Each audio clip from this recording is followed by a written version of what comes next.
Bismillahirrahmanirrahim. Assalamualaikum warahmatullahi wabarakatuh. Perkenalkan, nama saya Alfian dengan NIM 230501502016 selaku mahasiswa dari program studi Pendidikan Bahasa dan Sastra Indonesia dari Universitas Negeri Makassar. Nah, pada kesempatan kali ini saya kembali akan membahas materi fonologi, yaitu perubahan fonemis, asimilasi dan disimilasi fonemis, penambahan fonem, metatesis, monotonisasi dan diptongisasi. Nah, di sini ada pokok pembahasan yang akan dibahas dalam video ini. Yang pertama yaitu asimilasi dan disimilasi fonemis, yang kedua yaitu penambahan fonem, yang ketiga yaitu metatesis, dan yang keempat yaitu monotonisasi dan diptongisasi. Baiklah, marilah kita masuk ke dalam pembahasan videonya. Yang pertama yaitu asimilasi dan disimilasi fonemis. Yang pertama adalah asimilasi. Asimilasi adalah perubahan bunyi dari dua bunyi yang sama menjadi bunyi yang sama atau hampir sama. Hal ini disebabkan karena bunyi-bunyi bahasa itu diucapkan secara berurutan, sehingga berpotensi untuk saling memengaruhi dan dipengaruhi. Contohnya pada kata Sabtu, dalam bahasa Indonesia lazim diucapkan Sabtu. Terlihat bunyi B berubah menjadi bunyi P sebagai akibat dari pengaruh bunyi T. Perubahan tersebut merupakan jenis asimilasi fonemis. Asimilasi dapat dibedakan menjadi 3 macam, yakni yang pertama yaitu progresif. Adalah bunyi yang diubah itu terletak di belakang bunyi yang memengaruhinya.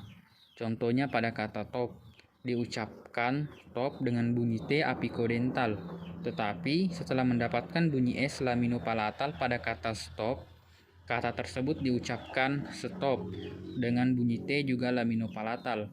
Dengan demikian, dapat disimpulkan bahwa bunyi T pada kata stop disesuaikan atau diasimilasikan artikulasinya dengan bunyi S yang mendahuluinya sehingga sama-sama laminopalatal.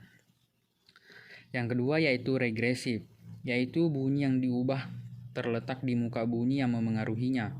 Contohnya pada kata bahasa Belanda yaitu zak yang berarti kantong. Diucapkan zak dengan bunyi K velar tidak bersuara, dan doek yang berarti kain diucapkan duk dengan bunyi D apikodental bersuara. Ketika kedua kata itu digabung sehingga menjadi zakdoek yang berarti sapu tangan, diucapkan zakduk. Bunyi K pada kata zak berubah menjadi bunyi G velar bersuara karena dipengaruhi oleh bunyi D yang mengikutinya. Dengan demikian dapat disimpulkan bahwa bunyi K pada kata zak disesuaikan atau diasimilasikan artikulasinya dengan bunyi D yang mengikutinya sehingga sama-sama bersuara. Yang ketiga yaitu resiprokal, yaitu perubahan pada kedua bunyi yang saling memengaruhi sehingga menjadi fonem atau bunyi yang lain. Contohnya pada kata bahasa Batak Toba, holanho yang berarti hanya kau, diucapkan holako. Suanhon diucapkan suaton. Bunyi N pada kata holan dan bunyi H pada kata ho saling disesuaikan atau diasimilasikan menjadi bunyi K. Sedangkan bunyi N pada kata suan dan bunyi H pada kata hon saling disesuaikan atau diasimilasikan menjadi bunyi T. Dengan demikian dapat disimpulkan bahwa kedua bunyi tersebut yaitu bunyi N dan bunyi H saling disesuaikan. Selanjutnya, disimilasi. Disimilasi adalah perubahan bunyi dari bunyi yang sama atau mirip menjadi bunyi yang tidak sama atau berbeda. Contohnya pada kata bahasa Indonesia belajar, berasal dari penggabungan prefiks ber dan bentuk dasar ajar. Mestinya kalau tidak ada perubahan akan menjadi berajar. Tetapi karena ada dua bunyi R, maka bunyi R yang pertama diperbedakan atau disimilasikan menjadi bunyi L, sehingga menjadi belajar.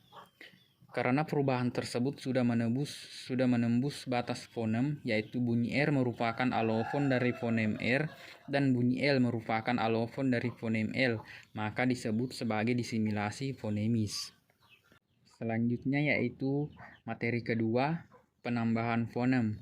Penambahan fonem adalah penambahan fonem pada suatu morfem sebagai akibat pertemuan suatu morfem dengan morfem yang lain. Penambahan fonem terjadi jika suatu morfem berhubungan dengan morfem lain.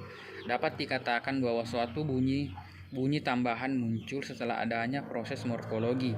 Misalnya, pada proses afiksasi awalan me dengan morfem dasar daftar menjadi kata mendaftar karena adanya penambahan fonem n. Materi ketiga yaitu metatesis. Metatesis adalah proses fonologis dalam linguistik yang melibatkan pengaturan ulang bunyi atau suku kata dalam sebuah kata. Secara khusus, ini mengacu pada transposisi dua bunyi atau suku kata yang berdekatan dalam sebuah kata. Metatesis dapat terjadi dalam bahasa apapun dan dapat melibatkan vokal atau konsonan. Dalam bahasa Indonesia, kata-kata yang mengalami metatesis ini tidaklah banyak, hanya beberapa kata saja. Contohnya yaitu pada kata kerikil menjadi kelikir, jalur menjadi lajur, berantas menjadi bantras. Yang keempat yaitu monoftongisasi dan diftongisasi. Yang pertama, monoftongisasi. Monoftongisasi yaitu perubahan dua bunyi vokal atau vokal rangkap, diftong menjadi vokal tunggal atau monoftong. Peristiwa penunggalan vokal ini banyak terjadi dalam bahasa Indonesia sebagai sikap pemudahan pengucapan terhadap bunyi-bunyi diftong. Contohnya pada kata ramai, diucapkan rame. Petai diucapkan pete. Perubahan ini terjadi pada bunyi vokal rangkap AI ke vokal tunggal bunyi E. Penulisannya pun disesuaikan menjadi rame dan pete. Contoh lainnya yaitu kalau menjadi kalau, danau menjadi dano, satai menjadi sate, dan damai menjadi dame. Selanjutnya yang kedua yaitu diftongisasi. Diftongisasi adalah perubahan bunyi vokal tunggal atau monoftong menjadi dua bunyi vokal atau vokal rangkap atau diftong secara berurutan. Perubahan dari vokal tunggal ke vokal rangkap ini masih diucapkan dalam satu puncak kenyaringan sehingga tetap dalam satu silaba. Misalnya pada kata sentosa diucapkan sentausa. Perubahan ini terjadi pada bunyi vokal tunggal o ke vokal rangkap au, tetapi tetap dalam pengucapan satu bunyi puncak. Hal ini terjadi karena adanya upaya analogi penutur dalam rangka pemurnian bunyi pada kata tersebut. Bahkan dalam penulisannya pun disesuaikan dengan ucapannya. Contoh lainnya yaitu pada kata teladan yang menjadi tauladan, yang dimana vokal e menjadi bunyi au. Selanjutnya yaitu kata topan yang menjadi taufan, yang mana vokal o menjadi au. Demikianlah pembahasan materi dari fonologi yaitu perubahan fonemis, asimilasi dan disimilasi fonemis, penambahan fonem, metatesis, monoftongisasi dan diftongisasi. Sekian, wassalamualaikum warahmatullahi wabarakatuh.